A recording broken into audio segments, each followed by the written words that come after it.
Hello, welcome back to Frequencies, tuning into frequencies of human behavior, perspective, and empathy. Today, I want to offer an opportunity to someone out there listening to partner up with me and help launch a service that I believe our society desperately needs. And the funny part, it's a service that shouldn't need to exist. But in today's world, it absolutely does. A true blue community-based service, one that every town in America could benefit from, maybe even the world. Now, when I first explain it, a lot of people are going to roll their eyes and say, that already exists, or you can do that anywhere. Nobody's going to pay for that. And that's fine, but I'm going to firmly disagree because this isn't just about what's available. It's about what's missing. The way I want to present this is a little tricky because this service or this idea is actually the solution to one of the biggest problems in modern society, a problem that affects everyone, but especially our youth. And that's a problem that starts right here with our phones. For you people that are just listening, I just held up my cellular phone, not just the device themselves, but the endless digital world connected to them. Social media, constant notifications, online games, all of it. Our kids have 24/7 access to digital communication, and yet they've never been lonelier, ever. What's happening is simple but devastating. Our young people don't know how to talk to each other anymore, face to face, without screens, without filters, without hiding behind a like or a DM. That lack of real-world social interaction has created massive ripple effects.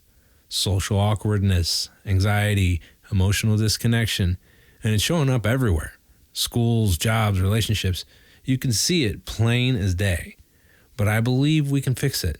I do. I really think we can fix it. And that's what I want to pitch today. A solution. A business, yes, but a social experiment too. So imagine a brick and mortar space designed for one simple purpose. Real, stimulating conversation. I know, hold on. You walk in, take a seat on a couch or around a table, and you just talk. Guided, curated conversations led by someone like me, someone who knows how to keep it fun, engaging, natural. We talk about everyday stuff, just simple breakfast, lunch, or dinner. Or how do you make your ramen? What's your favorite cereal brand? Silly, random, human things. Because sometimes those small, lighthearted topics create the most meaningful connections. It sounds ridiculous, I know, but think about it. When was the last time you sat in a room with strangers and just talked? Really talked, without scrolling on your phone or glancing at notifications every 30 seconds. That is the service. That's the mission. Bring people back into genuine person-to-person contact. Some people might pay for it, some might not. But either way, I believe communities need it. And I'd love to find a partner who believes that too. Someone willing to help me build something real from the inside out. So on this episode of Frequencies, we're going to break this down. We'll explore the problem, look at where it comes from, and then talk about how this simple, maybe even crazy idea could help change the way we reconnect as humans. On this episode of Frequencies. Let's tune in.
So, before we dive into the nuts and bolts of the business idea, I want to sit with the problem a bit longer and unpack why this issue needs to be addressed in such a simple, human way. I started really thinking about this after watching my own kids. I've got a 16-year-old and a 13-year-old. And through them, I see both the beauty and the struggle of growing up in this generation. It's made me reflect a lot on my own youth, what shaped me, what challenged me, and even further back on how my parents might have had to handle the same situations in their time. Like I always do, I like to strip it all the way back sometimes, go primal with it to remove all the modern noise and look at the raw problem underneath. So I was born in 1984, which puts me in that weird in-between place, a zennial or exennial, what people call an elder millennial. And my generation had a truly unique experience, an analog childhood and a digital adulthood. We were the last ones to grow up without technology at our fingertips 24/7. We learned to entertain ourselves with what we had: toy cars, bikes, board games, pure imagination. Our social lives had boundaries, and those boundaries taught us patience and anticipation and presence. Now, of course, as we aged, internet started to come up in my teens, later teens, but it was nothing like it is now. And when I was young, it was toy cars, Hot Wheels, all that good stuff. And as we grew up, technology got significantly better. But back then, our social circle existed mostly at school. If you hit it off with someone, maybe you'd work up the courage to ask for their phone number. And then, you had to actually pick up the phone, the house phone, not the cell phone, the house phone, and call, hoping their parents didn't answer. But then, that little rush of nerves was part of it. Summers were the real separation. The last day of school came with a wave and a see you next year every time. And if you didn't have their number or lived nearby, that was it. No contact until September, till school started back up. That natural pause gave us time to miss people, to reset, to find new experiences. Now, that pause doesn't exist. Our kids have constant, instant communication. Group chats, FaceTime, gaming chats, they're always connected. It's not seasonal, it's not intermittent, it's 24/7. Even if a parent tries to limit it, the technology itself finds a way around the restriction. The connection is endless. School operates with it. Contact with us parents, contact with other family members. It's a necessity almost. Layer onto that how the world itself has changed. When I was a kid, my parents could let me ride my bike all around town all day and just say, be home by dinner. That freedom doesn't exist for a lot of parents anymore. I'll admit, I was a helicopter parent for a while.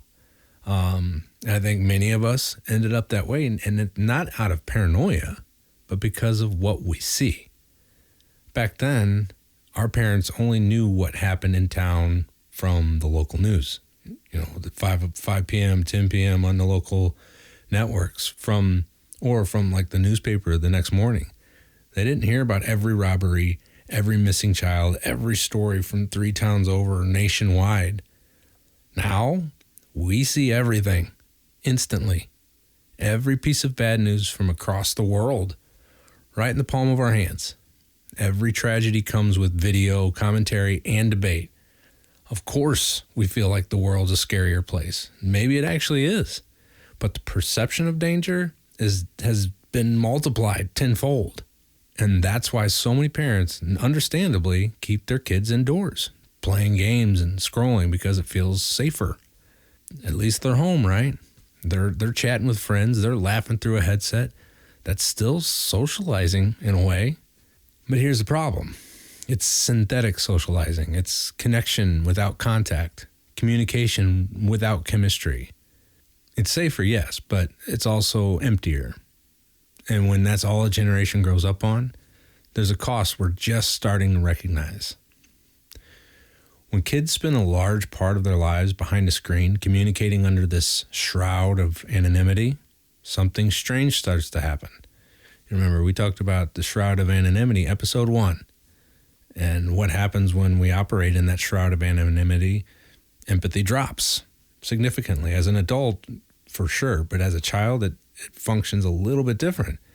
But if they get comfortable in that digital bubble, they can type, they can text, and post just fine. But real face-to-face conversation becomes uncomfortable, even intimidating. Ask yourself this: how many teenagers today are nervous to do something as simple as order a pizza, call up a pizza place and order a pizza, or walk up to a cashier and pay for something? If you have kids, my guess is more than a few. And that hesitation, that social anxiety, is one of the clearest signs of the gap we've created. And it doesn't stop there. The breakdown in natural communication is most obvious when it comes to relationships, especially between young men and young women. Watching my own 16-year-old son navigate the world has been eye-opening. When I see how awkward and anxious today's teens are around each other, how uncertain they seem when trying to talk, flirt, or just connect, it's honestly hard to watch. It really is. They're not bad at it because they don't care. They're bad at it because they haven't had to practice. They've replaced real interaction with constant digital exposure. They can follow, like, and comment, but not look someone in the eyes and read body language or handle rejection gracefully. And without that practice, the ability to form genuine romantic and social connections weakens. My son games when he's video gaming with his boys. I mean, it's it's wild. He's gotten better. But when you can't talk to a girl like that, it's a little different. And once again, this is going back years at this point, but that didn't translate well to in-person interactions. Now, I want to tread carefully here because this part of the conversation matters. We're also seeing more young people exploring different identities and sexual orientations. And that's perfectly human. I get it. Everyone deserves to find what feels true for them. But I also think some of this exploration is partly shaped by social disconnection itself. When it becomes harder and scarier to communicate with the opposite sex, naturally, people may find it easier to connect with those they already feel comfortable around, often peers of the same gender. I've known several people in my circle, more than several people, that have had their children claim or explore, different sexual preferences. And that's fine. There's nothing wrong with it. It's natural. There's nothing wrong with it, but I think it reveals something deeper: how uncomfortable many of our young people have become with intimacy, vulnerability, and in-person connection of any kind. And that's the real danger. I don't really know if danger is the right word. Danger is probably not the right word, because when people struggle to connect, to express themselves, to build friendships or relationships, loneliness steps in. And loneliness, especially in our teens, can spiral quickly. We're seeing more anxiety, more depression, and sadly, more youth suicides than we've ever seen before. It's heartbreaking. This should not be normal. We should not be losing kids to isolation. And while there are many causes, I truly believe this lack of authentic face-to-face social development plays a huge role. These kids aren't broken. They're just missing something fundamental, a real connection. And we haven't built a healthy place for them to learn it again. So, here it is, the solution, the pitch. You ready, partner? We've got this enormous problem with the social skills of our youth. So what do we do about it? Well, what if we created spaces for orchestrated, curated human conversations, real face-to-face interactions, guided by someone skilled at keeping things light and thoughtful and fun? Here's the key. These conversations would be between strangers, complete strangers, not groups of friends, not people who already know each other, total strangers, because that's where social growth really happens, when you start from zero without expectations or history. Now, picture this: a brick and mortar location right in your local community plaza or shopping strip. Big front windows so anyone walking by can see people inside talking and laughing, engaging. just the sight alone would spark curiosity. Like, wait, what is that place? Like people are actually just talking in there. Inside, the goal is comfort. Imagine a room that feels like a mix between a living room, a classroom, and a kitchen. Couches, maybe even a large dinner table, warm lighting, nothing sterile, not brick, not a brick classroom setting, but it's comfortable. It should feel like somewhere where people can relax and be themselves and open up.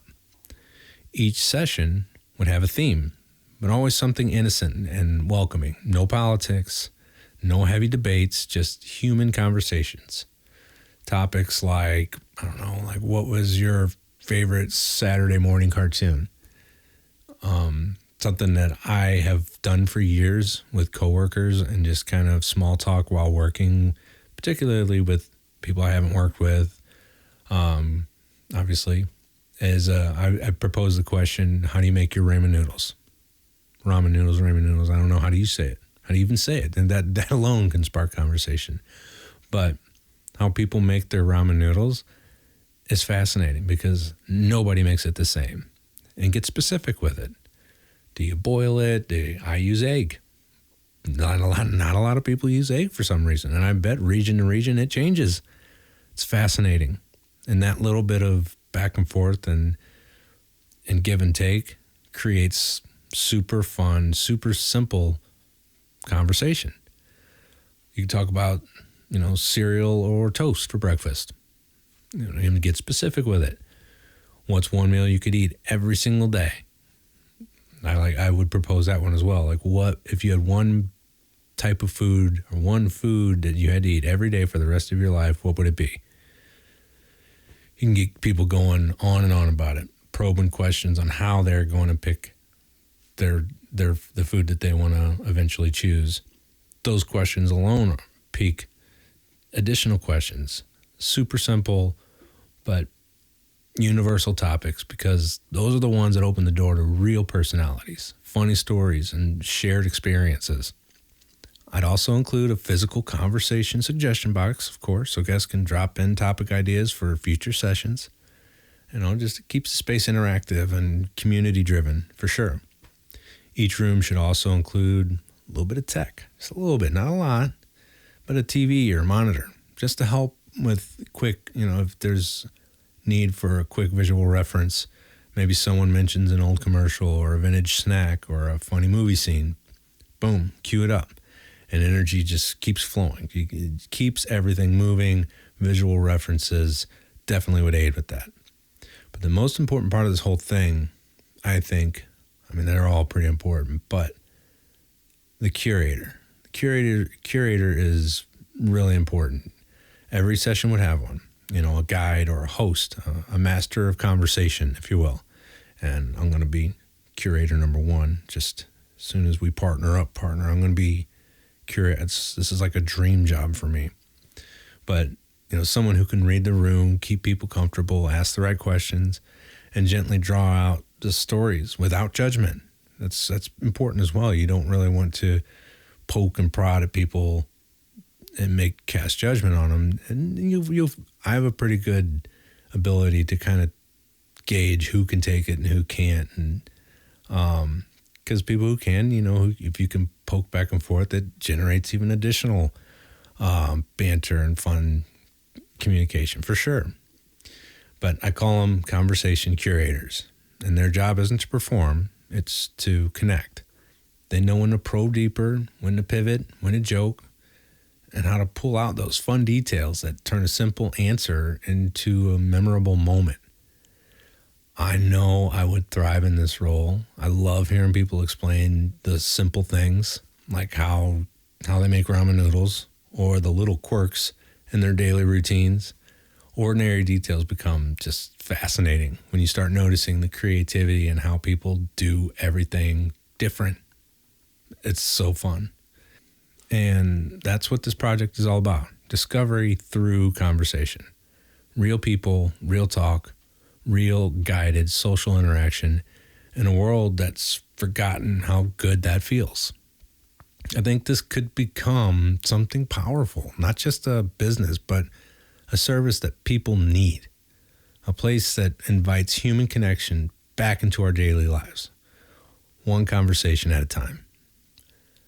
I'm 100% sure this service is needed, but the biggest target should be the teens, of course. They're the ones struggling most with genuine social skills. And sessions could easily be tailored by age groups, so 15-year-olds aren't bouncing conversations with 30-year-olds. We'd keep it balanced, organized, and safe, of course, for each stage of life. But teenagers aren't really the only ones who need this. Think about the elderly.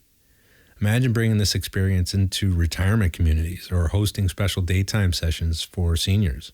We could even partner with local retirement homes and bus residents in for group sessions. It'd take coordination, sure, but the payoff would be incredible. Older folks, man, they have some stories, real ones, gems, true gems. Sometimes talking can be challenging for sure because of age or memory or whatever, but even still, every single one of them has something fascinating to share. And the beauty is a space like this gives them an audience again. It makes them feel heard. On the business side, I see this working best as a subscription-based model, if you will, simply, monthly memberships. Keeps people engaged and gives them encouragement to come back regularly, almost like a social gym. And I'm not chasing millions here. That's not it at all. That's probably not even possible. I just want to make a living doing something meaningful, providing a service the world truly needs. Now, let's not forget about everyone in between, of course, the 20 and 30 and 40-something-year-olds. This could be an amazing way to meet new people, build friendships, even explore potential romantic connections. Picture a weekly conversation date night. You host lighthearted, flirty topics designed to let people show personality without pressure, right? When it's one-on-one, it's a little bit different than if there's 10 people in a room, 5 guys, 5 girls. The environment's totally different. What if you talk about topics like, what's your go-to comfort food after a long week? Or what movie scene describes your idea of romance? What's your ultimate dream date, or simple or extravagant? You touch on topics that make that conversation a little bit more provocative, if you will. Not explicit, just naturally engaging. The kind of energy that makes connection possible again. And here's where it gets a little bit more exciting. This service could create its own content, the social media content. With permission, of course, we could record or clip snippets of these sessions, moments of laughter, discovery, vulnerability, and share them on social media. People crave real, wholesome connection in their feeds right now. I know my algorithm is, it's dark sometimes. It's hard. It's mentally straining often. And oftentimes I look for brighter content, more uplifting content, motivational content, and genuine connection like this. Oh man, my algorithm would love it for sure.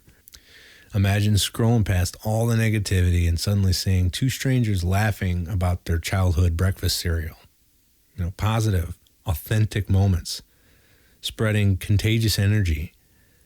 The beauty of it, the product promotes itself. The people who participate are the marketing. The conversations themselves become the content that inspires others to join in. It's social media, but re-engineered for good. It's a win-win. I think it's a no-brainer. So I've shared this idea before with friends and people on my Facebook page, and like most things on social media, the response was mixed, of course. A few people totally got it right away. They said, if you make this happen, I want to curate for sure. And that fired me up, man. I thought that was awesome. But the majority, total crickets. Total crickets. And of course, a few skeptics, more than a few skeptics. Some saying, nobody's going to pay for that. And others said, you can already do that anywhere else. There's a million other places like that. Why would anybody spend money on that? And sure, maybe on the surface that sounds reasonable, but honestly, I call bullshit, man. I really do, because let's think about this. Where can you actually go to have an open, guided, fun conversation with strangers? The first thing people were saying was church. Okay, maybe. Churches are one of the few places left where communities still gather. But let's be honest here. That's not what most churches are used for, and it's definitely not what actually happens there anymore. In fact, many people I know have drifted away from church because what used to feel like genuine community now often feels cliquey, heavy, or even judgmental. I know several people that have completely abandoned going just because of the toxicity is just unbearable, and more than a few. So unless your church happens to host open, lighthearted discussions about favorite childhood snacks or Saturday morning cartoons, I don't think that's the solution we're talking about. Another argument I heard was, libraries. What about libraries? And I love libraries, absolutely love libraries. They're quiet, free, and safe, but they aren't built for natural conversation. You can't walk into a library, crack a soda, and ask a room full of strangers their favorite breakfast food without getting kind of side-eyed by 10 people in cardigans. You can't do that. That's not what it's for. They're fantastic for the purpose they serve, but that's not what open, curated conversations aren't necessarily happening at libraries. Now, there are people that meet at libraries, city-sponsored community groups or rec centers. Yeah, some of those organized events, but they usually have a specific purpose or activity. The topic of conversation being, crafts, cooking, or therapy, board games, whatever. None of them are simply conversation spaces. And that's the whole point. This isn't therapy, and it's not, small talk while waiting for your kid's soccer game. It's intentional, guided conversation for conversation's sake. So no, I don't think this exists anywhere. Not like this. To make it real, you have to visualize it. A warm, inviting place with people in a room laughing, leaning forward, totally caught up in the moment. People passing by looking through the big front window and think, what's going on here? What are they doing? What are they talking about in there? I want to get in on that, And outside, maybe there's a little A-frame chalkboard sign that says, tonight's topic, pancakes.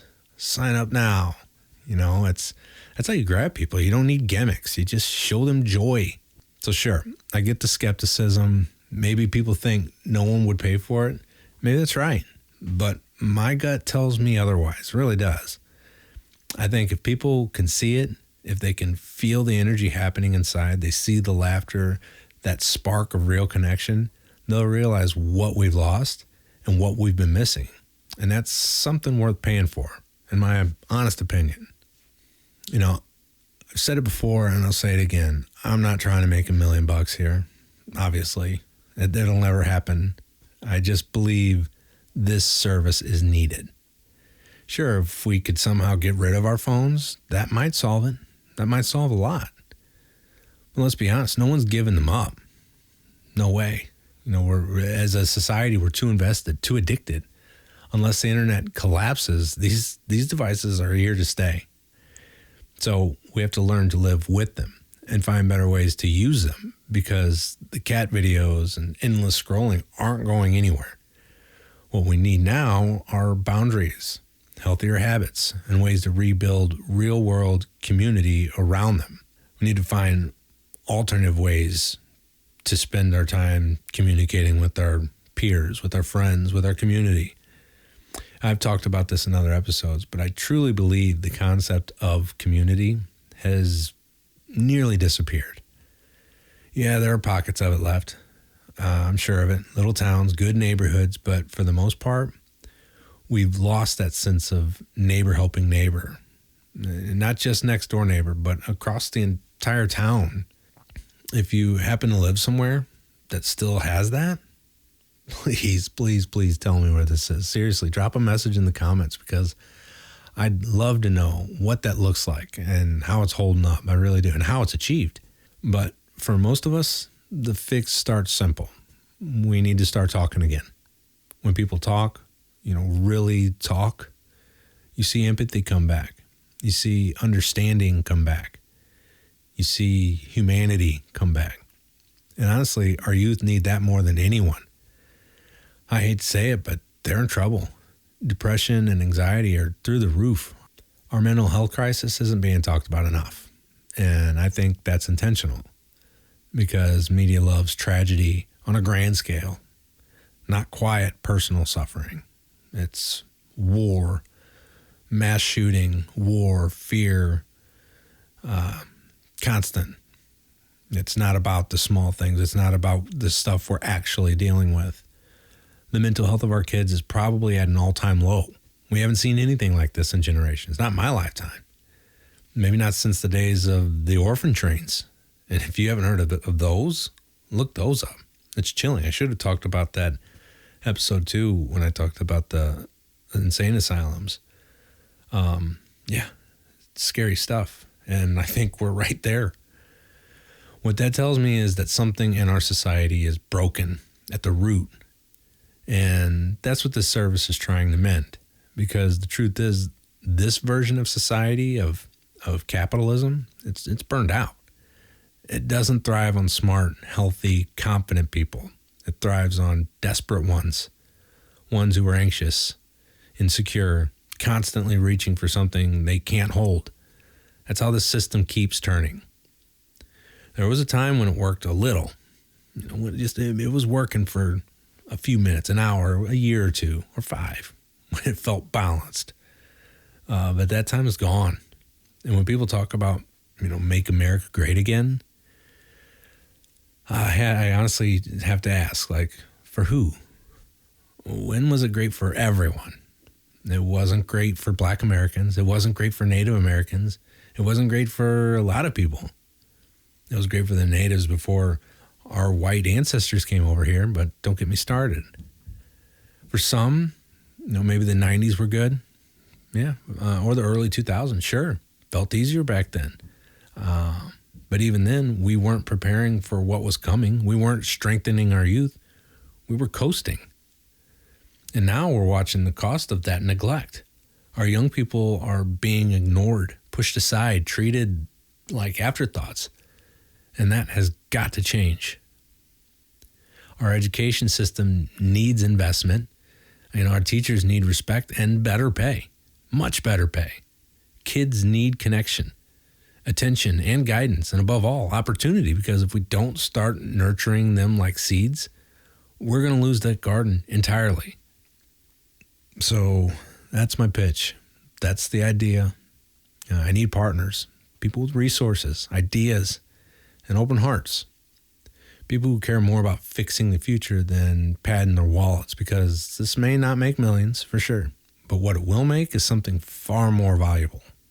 Smarter, happier, healthier human beings. And if you're listening and you're thinking, I can't invest, but I could totally build something like this myself, please do it. Do it. Run with it. This isn't just a business idea. It's a call to action. Because this isn't about profit.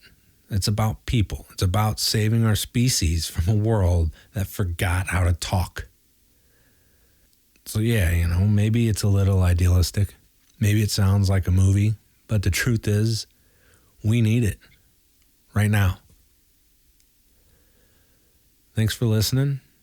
Thanks for keeping an open mind. And if what I said sparks something in you, just reach out.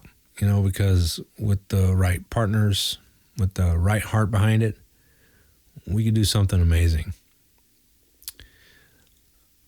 Again, thanks for listening.